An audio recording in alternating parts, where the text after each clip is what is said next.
बंदी छोर सदगुरु श्री कबीर साहब जी मेरे हृदय मंदिर के आराध्य परम पूज्य गुरुदेव सदगुरु श्री मान साहब जी, पूजा के योग सभी संत समाज, मैं चरण कमलों में से झुका के तेरे बार बंदी करता हूँ। बोलिए श्री सदगुरुदेव की जय। सदगुरु श्री कबीर साहब जी दंदल में से निकालते हैं।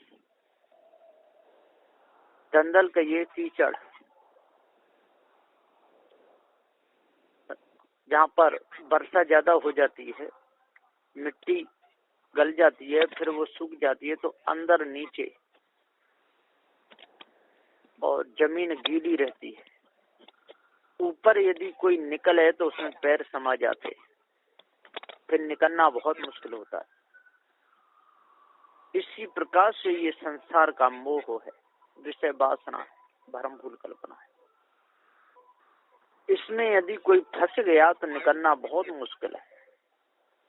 इसमें से सदगुरु श्री कबीर साहब जी का ज्ञान ही निकाल सकते। बंदी छोर सदगुरु श्री कबीर साहब जी ने ये खानी और बानी दोनों जालों को परखाया और कहा कि भैया ये दोनों ही गंदगी है, चहला है, दंदल है,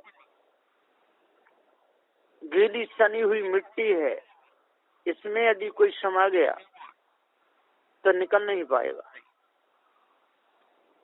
इसमें से निकलने के लिए एक पारख ज्ञान ही है और कोई नहीं सारे संसार।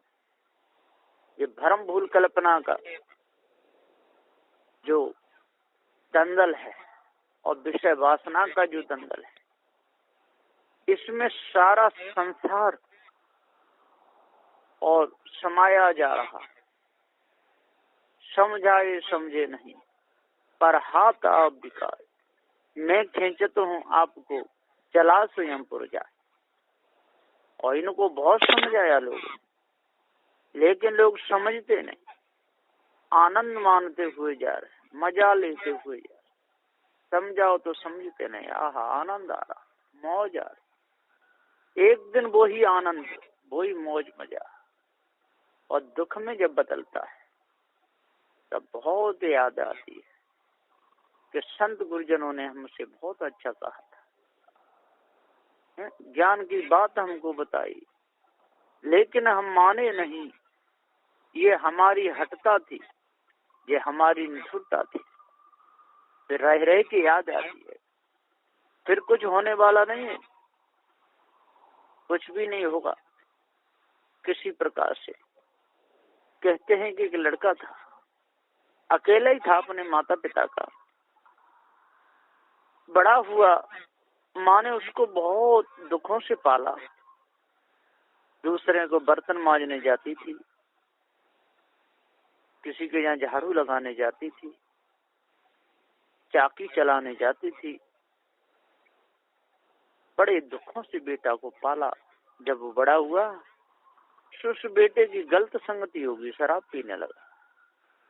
माँ बहुत समझाती थी, बेटा तुझे शराब नहीं पीनी चाहिए, बेटा तू मेरा अकेला ही है, तू बहुत गंदे कर्म कर रहा है, इनको छोड़। तो माँ में धक्का मार देता था, माँ की बात नहीं माने जाता था। जब तक बेटा लौट के नहीं आ जाता था तब तक माँ भोजन भी नहीं पाती थी। भोजन बना के रख देती थी, रोती रहती थी। अब उसकी एक मक्कार लड़की से संगति हो गई, उसके साथ में रहता है। माँ पूरा पूरा दिन भूखी रहती है, कभी शाम को आता है, शाम को जाता है तो सुबह आता है, रात को भी नहीं सोता माँ के पास में। माँ रोती रहती है। माँ कुछ कहती है तो माँ पे आंख निकाल करके मारने के लिए दौड़ता है। एक दिन उस लड़की से उसने कहा कि अब आप हमारे घर चलो, अपन 2 जने इकट्ठे रहेंगे। वो लड़की बोली, मैं आपके घर नहीं जा सकती। क्यों? कि आपकी माँ है। तो फिर क्या करूं? कि अपनी माँ का कलेजा निकाल करके मुझे दो, तो मैं आपके घर जाऊंगी नहीं। तो बात दुष्ट ने और आकर के अपनी माँ को गिरा लिया और पेट फाड़ करके कलेजा निकाल लिया। कलेजा निकाल करके उस लड़की के पास में पहुंचता है और कहता है कि देख ले, मैं अपनी माँ का कलेजा ले। माँ लड़की ने उसके गाल में एकदम चांटा दिया जोर से, कहा कि मूर्ख, अरे तू अपनी माँ का नहीं हुआ जिसने 9 महीने पेट में रखा, तू मेरा कैसे हो सकता है। उसमें एक लात दी और लड़की भाग। तो सदगुरुदेव जी हम पुकार के समझाते हुए कहते हैं कि संगति ही हमारा जीवन बिगाड़ देती है। अच्छी संगति हो तो जीवन बन जाता है, और बुरी संगति हो तो जीवन बिगड़ जाता है। अकेला पुत्र माँ ने कितने दुखों से पाला है और उसने क्या हाल किया। ठीक इसी प्रकार से सारे संसार की हालत हो रही है। विषयों की वासना में, भ्रम भूल कल्पना में, मोह ममता आसक्ति में सारा संसार जा रहा है। एक हनुमान के पुजारी थे, हनुमान की पूजा करते थे। उधर होकर के एक सन्यासी महात्मा निकलते थे, तो उन्होंने कहा भैया आप क्या करते हो। कि क्या करता हूँ, हनुमान की पूजा करता। अरे कि इसमें कुछ भी नहीं है, पत्थर पूजा में क्या रखा है। अरे ध्यान साधना किया करो, ज्ञान बोध विचार में रह करो। एक पारसी संत भी निकलते थे, वो भी समझाते थे, लेकिन उस महात्मा की बात किसी की समझ में नहीं आती थी, वो नहीं मानता था। एक बार रात्रि में उधर होके चोर लोग बदमाश निकले और उस महात्मा को खूब पीटा और हाथ बांध के डाल दिए, और जो भी है उसके पास मिठाई लेकर के चले गए। और सुबह हुआ, सुबह होते ही महात्मा जी फिर निकले, आवाज निकाल लगाई, हनुमान के पुजारी हैं क्या। ऐसे आवाज आ रही। ये बात आवाज सुन करके एकदम दौड़ के महात्मा जी पहुंचे और उनके हाथ पैर खोले, मुख में कपड़ा भरा निकाला। क्या बात है। अरे एक रात में और चोर बदमाश आ सारा ले गए और मेरे हाथ पैर बांध दिए, मेरे मुख में कपड़ा भरा। तब उन्होंने कहा हनुमान आपकी सभा में नहीं आए हैं, क्या काम में आए, कितने दिन हो गए आपको हनुमान चालीसा पढ़ते और ये भजन करते। कि कम से कम 40 साल। अब 40 साल की भक्ति आपके काम में नहीं आई है ना, तो आप कौन काम में आएगा। इसलिए अपने आप को जानो, चेतन पूजा करो, है ना, अपने साथ गुरुजनों की पूजा करो। भूखे को भोजन, नंगे को कपड़े और प्यासे को पानी।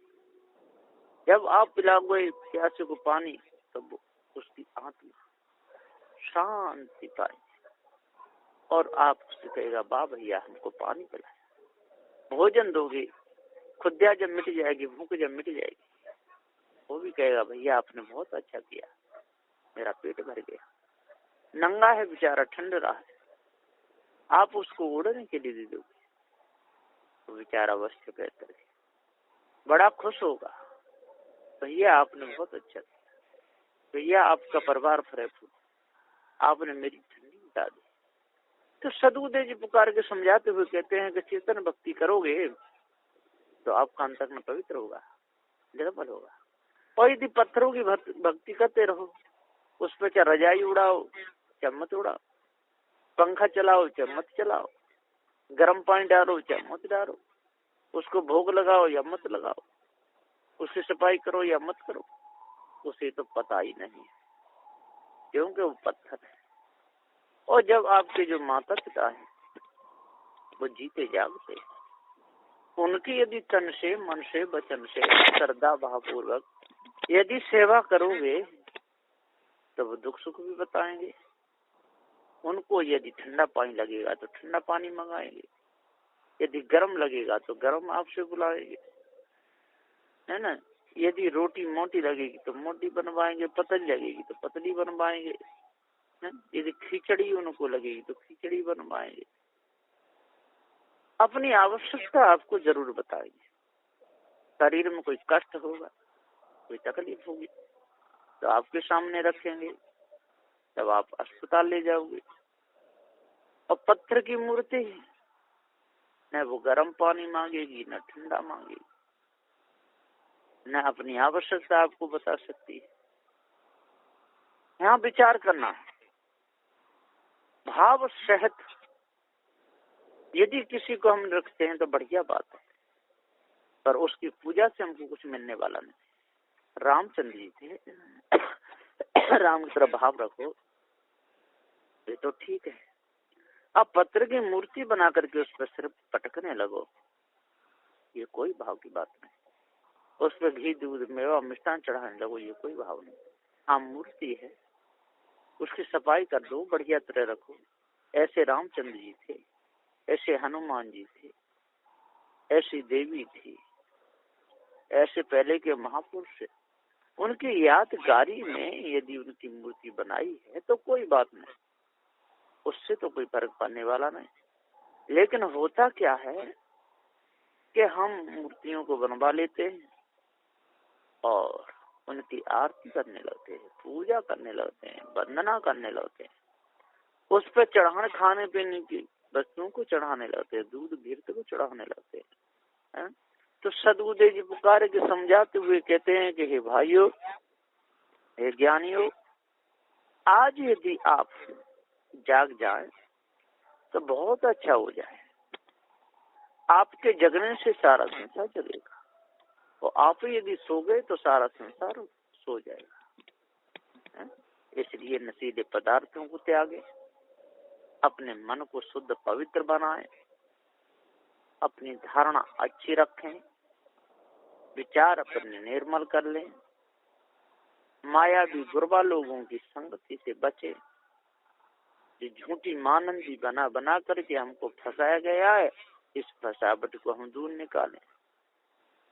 जैमिनी कणाद गौतम शेष कपिल व्यास ये 6 हुए, मीमांसा विशेषज्ञ न्याय पातंजल सांख्य वेदांत 6 शास्त्र है, इनके भी रचयिता हुए। बड़े ज्ञानी, बड़े विद्वान अपने समय के थे। सामवेद, यजुर्वेद, अथर्ववेद, ऋग्वेद के रचयिता सूरबाई अंगिरागिनी हुए। बड़े विद्वान, बड़े ज्ञानी हुए अपने समय के। सब समय समय पर होते चले आए। उसी संकरा में वर्तमान बंदिछो सदगुरु श्री कबीर साहब जी हुए। उन्हें सदग्रंथ बीजक को बनाया। रमैनी शब्द रुचौती साहब विप्रमति सी चार, कहरा बसंत चाचर बेजी बिरहुली था, इंदौर सो 10वां ऐसा की रुद्र कहें कि बिटक सारे बीज के है परमा। अपने अपने समय पर, अपने अपने भाव पर सभी ग्रंथों की रचना की। बंदिछ और सदगुरु श्री कबीर साहब की रचना सदग्रंथ बीजक है। बीजक में आर पार का दर्शन कराया गया है। इसमें भरम भूल कल्पना मोह ममता आसक्ति के लिए कोई जगह नहीं, मारने काटने के लिए कोई जगह नहीं, अपने ऊपर किसी इस ब्रह्म परमात्मा को मानने की कोई जरूरत नहीं, नदी नाली पथरी पत्थरों को पूजने की कोई जरूरत नहीं। अपने आप को जानो, अपने आप को पहचानो, अपने अंदर की कमी को निकालो, कालमा को दूर कर दो। ऐसा ज्ञान है बंदिछो सदगुरु श्री कबीर साहब जी का। जो इस भेद को जो जान लेगा, जो इसको जो समझेगा, उसके हृदय की कालमा जरूर मिटेगी। और जो नहीं मानेगा तो मस्जिदों की पूजा करते रहेगा, मंदिरों में पूजा करता रहेगा, घंट टंट हलाता रहेगा। कबीरपंथी बहुत लोग समाधि की पूजा करते हैं, कोई कोई तो कबीर साहब की आरती उतारने लगते हैं, बाकी फोटो की। तो सदगुरुदेव जी पुकार के समझाते हुए कहते हैं, फोटो तो एक यादगारी है, और जितनी मूर्तियां हैं ये भी यादगारी हैं, लेकिन लोग न समझ पाने की वजह से उनकी पूजा करने लगते हैं। अरे भैया, पूजा करनी है तो जिंदे जीते जागते मनुष्य की पूजा करो, माता पिता की पूजा करो घर में, और आपके गुरुजी सन्यासी हैं, वैरागी हैं, कोई भी है, उनकी अच्छी प्रकार से पूजा करो। उनके चरणों में सुबह शाम सिर झुकाओ, दोपहर को उनके चरणों में सिर झुकाओ, उनके लिए भोजन बनाओ, उनकी आरती वंदना पूजा करो। समझो कि आपके 68 तीर्थ, 64 तीर्थ ये सारे पूरे हो गए, चारों धाम पूरे हो गए हैं। गुरु भक्ति कर देता है सकल पाप को नाश, जैसे चिनगी आग की बड़ी पुरानी घास। गुरु भक्ति सकल पापों का नाश कर देती है। जिस प्रकार से सूखी घास में यदि अग्नि की चिंगारी लग जाए तो नेक देर में सब साफ हो जाता है, सारा कचरा जल भर के समाप्त हो जाता है। ठीक इसी प्रकार से हम यदि गुरु भक्ति करेंगे, अपने गुरुदेव की आरती करेंगे, अपने गुरुदेव की पूजा करेंगे, उनकी आज्ञा का पालन करेंगे, है ना, जड़ मानंदी से हम दूर हो जाएंगे, भ्रम भूत कल्पना से हम दूर हो जाएंगे, तो गुरु हमको ज्ञान जड़ चेतन का करा देंगे, भ्रम भूत कल्पना से वासनाओं से बचा लेंगे। तो गुरु भक्ति कर देता है सकल पाप को नाश। जैसे चिनगी आग की और पूरी पुरानी घास आग की चिन्ह चाहिए। जड़ चेतन का ज्ञान, जड़ चेतन का बोध होते ही पुरानी घास अनादि काल की जमी हुई वासना, ये सब संचित कर्म नष्ट हो जाते हैं और हम अपने आप को जान लेते हैं। तो सदगुरुदेव जी पुकार के समझाते हुए कहते हैं कि हे भाइयों, हे ज्ञानियों, हे विद्वानों, 4 वेद 6 7 18 पुराणों के ज्ञाता हो, आज अपने आप को जान लो, आज धर्म भूल कल्पना को मिटा लो, आज शुद्ध साफ पवित्र जगह पर बैठ करके, है ना, पवित्र संतों की संगति करके, उनके उपदेश को अपने हृदय में उतार करके अपने हृदय की जमी हुई कालमा को छुड़ा लो, अपने हृदय की जमी हुई गंदगी को दूर करो। जब ये हृदय की गंदगी दूर हो जाएगी, है ना, नशा करना हमारा दूर हो जाएगा, मांस खाना हमारा दूर हो जाएगा, चोरी करना हमारा दूर हो जाएगा, पवित्र भावना हमारे अंदर आ जाएगी, चेतन जिंदगी पूजा हमारे अंदर आएगी, जड़ मानंदी हमारे अंदर से निकल जाएगी। तो उस समय शुद्ध रूप में हम मनुष्य बन जाते हैं। यदि ये गुण हमारे अंदर नहीं आ पाए, सद महा अष्ट गुण हमारे अंदर नहीं आ पाए, तो हम झूठ में अपने समय को बर्बाद करते रहेंगे, झूठ में फंस करके अपने जीवन को हारे रहेंगे। तो ज्ञानियों विद्वानों 4 वेद 6 7 18 पुराणों के ज्ञाता हो, जपी तपी सन्यासी सब के लिए ये सदगुरु श्री कबीर साहब जी का बहुत विचार ज्ञान है।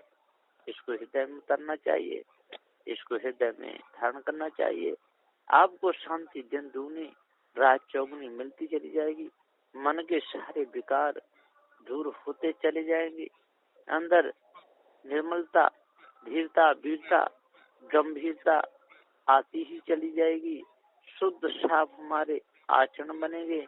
हम जहाँ भी जाएंगे वहाँ पर हमसे सब कोई खुश रहेंगे, हम जहाँ भी बैठेंगे वहाँ के लोग खुश रहेंगे, है ना। हम वहाँ से चलेंगे तो लोग जाने भी नहीं देंगे, कहेंगे भैया और रुको, और कुछ दिन तक रुको, है ना। आपको यहाँ रहने से कितना अच्छा लगता है, आप चले जाओगे तो अच्छा नहीं लगेगा, क्योंकि ये सज्जनों का ऐसा ही होता है।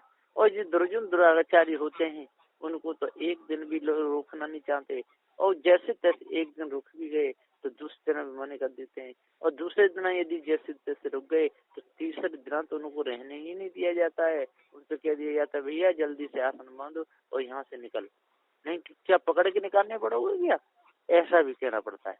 तो सदगुरुदेव जी यहाँ पुकार के समझाते हुए कहते हैं कि हमारी इज्जत हमारे हाथ है, इसलिए दूसरों की इज्जत करना भी हम सीखें, दूसरों का मान करना भी सीखे, पवित्र भाव से तय मिलाना सीखे, दया धर्म सीखे, मारने काटने की भावना अपने अंदर से जड़मूल से निकाल दें। पवित्र जब हमारा व्यवहार हो जाएगा, शुद्ध साफ हमारा हृदय हो जाएगा, अंदर की कालमा जब हमारे अंदर से निकल जाएगी तो हमारा एक धर्म शुद्ध हो जाएगा, पवित्रता हमारे अंदर आ जाएगी, निर्मलता हमारे अंदर आ जाएगी, सभी प्रकार की मित्रता, सभी प्रकार की कामनाएं हमसे दूर हो जाएंगी। क्योंकि हम साधु संत हैं तो हमको संत रीति में रहना चाहिए, यदि हम भक्त हैं तो भक्त रीति में रहना चाहिए, अपने अपने दायरे हैं। तो सदगुरुदेव जी पुकार के कहते हैं कि जो अपने अपने दायरे को उल्लंघन करता है, जो दायरे को जो नक जाता है, जो सत्य न्याय की बात को नहीं मानता, 4 वेद 6 7 18 प्राणों में फंसा रहता है, सदग्रंथ विजय को पढ़ के जड़ चेतन का भेद जिसने नहीं जाना, जिसने संत गुरुजनों की बड़े बड़े महापुरुषों की संगति नहीं की, तो उसने क्या किया, कुछ भी नहीं किया है, चाटता डोला इधर से उधर। तो सदगुरुदेव जी पुकार के समझाते हुए पुकार के कहते हैं कि विषय वासना भ्रम कुल कल्पना मोहता आसक्ति में न किसी को सुख शांति मिली या न मिलेगी। अरे रामचंद्र जैसी को सुख शांति नहीं मिली, कृष्ण जैसों को सुख शांति नहीं मिली, वशिष्ठ मुनि जैसों को सुख शांति नहीं मिली, नारद जैसी सुख शांति नहीं मिली, विश्वामित्र जैसे बह गए जमदग्नि, जिस सब के सब अपने अपने पर से गिर गए चले गए, जिस तरंगी रस जैसे फंस गए हैं, कहाँ बच पाए, चमन ऋषि जैसे फंस गए, कहाँ बच पाए। ये सब के सब विषय वासना के गढ़ में और समाप्त। तो सदगुरु श्री कबीर साहब जी पुकार के समझाते हुए कहते हैं कि आज यदि हम अपने अंतःकरण को पवित्र कर लेंगे, अपनी भावनाओं को शुद्ध कर लेंगे, तो हम बच पाएंगे, नहीं तो सारे संसार में हमको बचाने वाला कोई नहीं है। हम स्वयं बचेंगे तो बच सकते हैं और स्वयं फंसेंगे तो फंस सकते हैं। हमको फंसाने वाला और बचाने वाला सारे संसार में कोई है ही नहीं। इसलिए हे ज्ञानियों, हे विद्वानों, 4 वेद 6 7 18 प्राणों की ज्ञाता हो, जपी तपी सन्यासी हो, भक्त सज्जन हो, ब्राह्मण क्षत्रिय वैश्य शूद्र कहलाने वाले हो, शेख सैयद मुगल पठान कहलाने वाले हो, सभी कानों को खोल करके यदि अच्छे प्रकार से यदि सुनोगे और इस उपदेश को अपने हृदय में धारण करोगे, बसाओगे, तो आपके अंदर की सारी कालमा और मिट जाएगी। और यदि ऐसा नहीं किया तो आपको दिन दूनी रात चौगनी कालमा सताती ही जाएगी, परत दिन पर दिन पड़ते ही जाएंगे, जमावट होती चली आ जाएगी। तो कितना भी छुड़ाओ, कितना भी सत्संग करो, उसका कोई असर नहीं पड़ेगा। जिस प्रकार से असाध रोग पर कोई असर नहीं पड़ता है ना, रोगी बहुत तड़प तड़प करके परेशान हो करके मर जाता है, लेकिन वो रोग ठीक नहीं होता। ठीक इसी प्रकार से ये रोग यदि गहराई में चला गया, विषय वासना भ्रम कल्पना रूपी और मायावी गुरबा लोगों की जो झूठी बाणी है,